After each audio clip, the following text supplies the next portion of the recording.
Hey minions, welcome to Crank It Up. This is the Postmortem for Game 27, featuring Cyborg 8 Musketeers versus time-traveling Viking Cyborg 8 Musketeers, because that's absolutely how it felt in Game 1. If you've seen the results, you know that Cyborg 8 Musketeers won in 2 games. They won by a score of 15-14, which was an absolute nail-biter in Game 1, and they had a lot more breathing room in Game 2, which was a score of 16-10. For the purpose of this postmortem, I want to focus strictly on Game 1 and the crazy question that got asked after we finished playing the game. In that situation, because of all the steals that the Vikings had, they took many of my incredibly good cards. We're talking about All for One and Flying Monkey. In fact, Smashness was able to set up his own Flying Monkey play, breaking 2 bases at the same time. The question that we asked after the game was that the right play? In other words, he broke 2 bases and won 2 bases, got a huge point lead. And he's fair to ask, was that actually a mistake? Was it a mistake to do that? That's absolutely crazy to even ponder that, but it is a fair question. My personal opinion is that no, it wasn't. His argument that it could be a mistake was because at that point, he's giving me back my good cards. Because of Cyberback and my ability to play cards from the discard pile, if he gives them back to me, he enables me to do the same thing. And that's a fair point, and it's something to really consider. But the reason why I think it was the right play is because otherwise, if he doesn't, then it's an incredibly expensive 1-base victory, and that's really going to slow him down. The reason why this game was so close is because he was able to break 2 bases at once, and because I can do it again, that's what made it basically be the difference. I had won the first base because that base was going to be gone at all costs because it was driving me insane. But at that point, we each trade 2 bases. I win the 5th one. That's why they go home and Cyborg 8 advance. But it is still a fair question. One of the problems with Vikings is that they have a reverse card draw, which I've talked about at length. In order to make their plays, they have to slow themselves down for the future. And if you're going to win 1 base and use a lot of cards and put stale cards back on top of your deck, that to me is very expensive.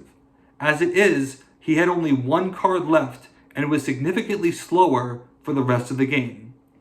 If he doesn't get 2 bases there, then I don't need to get 2 bases at the same time because I still have all my good plays. I don't have to worry about him stealing cards anymore necessarily because he needs to draw cards as much as possible. He needs to really play what's in his hand and his options are very limited. He doesn't have the luxury of chaining good cards together. Now the base that he broke was Drakkar, and I absolutely support breaking that base as quickly as possible. When I was thinking about it, I was thinking about how Drakkar creates this auto rush that really doesn't make any sense when you really think about it. When I see Drakkar, I hate that base. It is one of my least favorite bases because it throws an entire wrench into the game. You don't know what's going to happen. But what does Drakkar actually do? What it really amounts to is once per turn, when you play a minion there, you could potentially draw a card. The only difference is you're drawing a card from the other person's deck. If it were a different base, suppose it were to say, once per turn after you play a minion here, you can draw a card. I don't think that would be as much of a rush, which is odd to me. To think that I wouldn't feel like it's imperative to play there if it were drawing from my own deck. But if I'm drawing from your deck, it's like I must draw there, I must play there. Even though I'm not guaranteed to draw a card. And what's even more curious is the fact that even if I do take one of your cards, there's no guarantee that it's a good one and that it will even work in my overall synergy. When I draw from my deck, at least there is somewhat of a guarantee that this card will eventually work for me unless it truly is a bad card. And yet Drakkar just creates that I must break this base and get it out of their feeling. So it makes sense that the Vikings would want to really rush that base and get it off the field. Because the Viking ability is powerful, Drakkar gives it to all players, which doesn't make any sense because it just creates a free-for-all in my opinion. But it's also very random. In one case, he played a Shield Maiden, and I was really worried because he was going to block a double steal. He was going to get a double steal, one for Shield Maiden and one for Drakkar. but I was able to block it with a 4-powered Musketeer. When I played a minion, I was really hoping for a Shield Maiden, and I got a Shield Maiden. Then when I play Shield Maiden on his base, I was hoping for a double steal. It gets blocked by a repeater perfect. So it ends up evening out, but it just shows you that completely random things can happen, and you never know what's going to happen. I'd be curious in the comments to hear what people think. Was winning 2 bases at the same time, even though it was expensive, a bad play? And when you make your comment, I want you to consider that he's committed to breaking 1 base. Wouldn't you rather just go ahead and break the other base just to secure your point lead? As much as I like to think that the Flying Monkey is an absolutely necessary play, it's not. And the great thing about Cyborg 8 Musketeers is that they have many other tricks up their sleeve.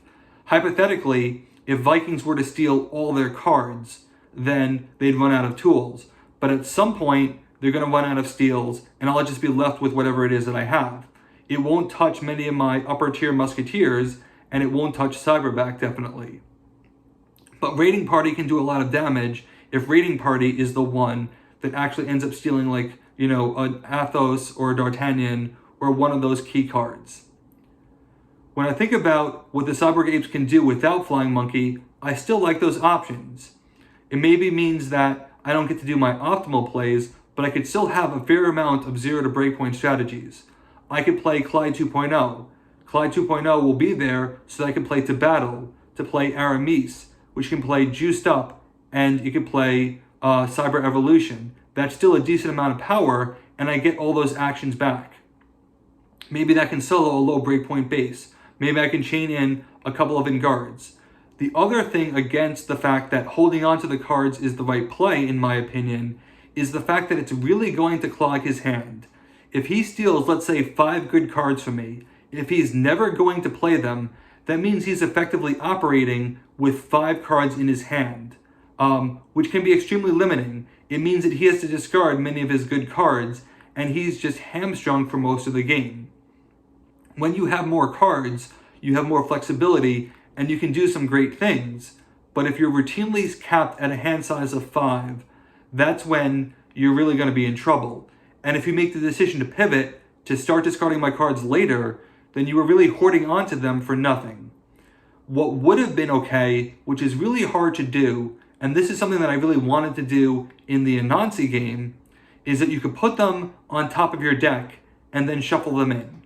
You don't necessarily need them, but you'll get them eventually, but the important thing is that I can't get them. What you're doing is you're essentially stashing them for later.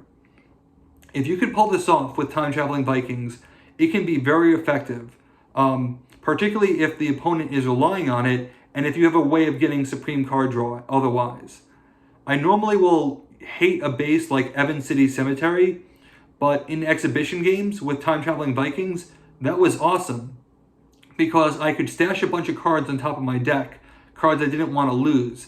Then I could shuffle things into my deck, I'd dump my hand, which is pretty low at that point, draw 5 new cards, and then draw 2 more cards at the end of my turn.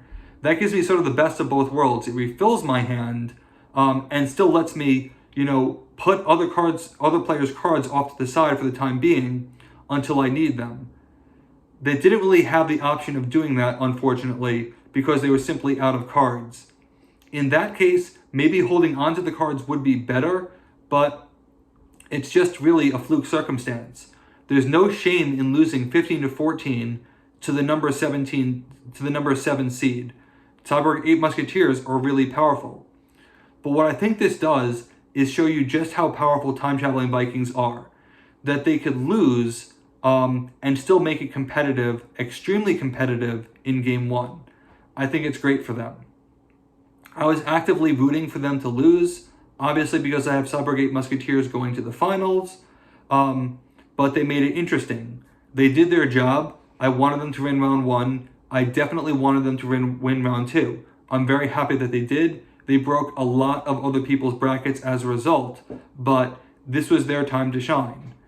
This is actually the 3rd day in a row that a team that had captured a lot of attention had made it to round 3, ultimately to get eliminated by the superior team, and to do so in 2 games. We had the Lucha Egyptians, unfortunately, which I like to think was the heart of Smashness for a while.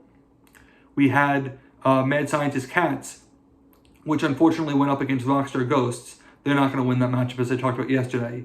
And Time Traveling Vikings, they definitely got a lot of attention. They were bracket breakers for a lot of people. A lot of people bet on Zombies to win everything. A lot of people bet on Anansi to win everything. I believe both those teams were tied for third most overall predictions. And they broke both of them. Cyborg 8 Musketeers were next in line. If Time Traveling Vikings had broken that bracket as well, maybe there's a mutiny at some point. So I'm glad for them, happy that they made it this far, but ultimately happy that they're going home. It would have been really interesting to see what would have happened if they had advanced to the next round, whether they play Killer Plant Truckers or Giant Ant Pirates. Stealing the right card from either team could potentially cripple their strategy. That would definitely be a case where I would simply, never play it or wait for the opportunity to play it, depending on whether or not the other team has recursion and a means of getting it back. But it's a moot point because they're going home. Congratulations to Cyborg 8 Musketeers, you're in the Final Four. We'll see you tomorrow to find out who will be their opponent. Thanks so much for watching. Let's shut it down.